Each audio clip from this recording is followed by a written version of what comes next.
mic mini không dùng khí.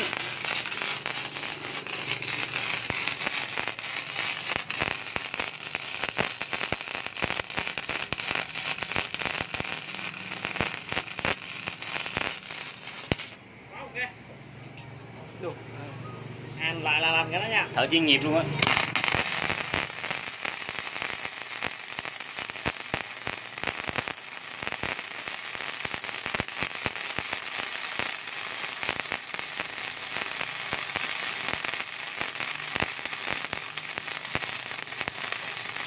Diễn tay chứ.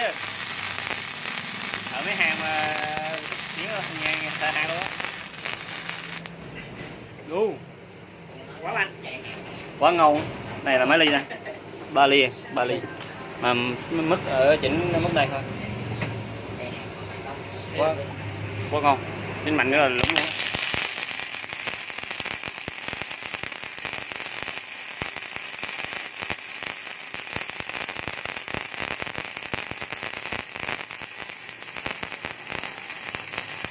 Ok. Luôn. Độ ngấu cao không? Quá đẹp, mic không dùng khí nha.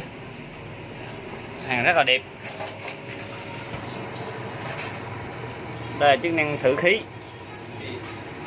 Nhắn vô là đó là thử khí. Đây là bàn phím thuộc vào trong nha. Bấm. Đây là chế độ tự động 2T 4T. Đây là chế độ đây que, chế độ tích quẹt và chế độ mic. Rồi. Đây là chỉnh motor, tốc độ motor, đây là chỉnh volt lửa, còn đây là chỉnh hàng que. Anh em nào cần thì liên hệ nha. Mấy hai chức năng vừa mic vừa que. Giờ xích. Quá đẹp cho cái mẫu này.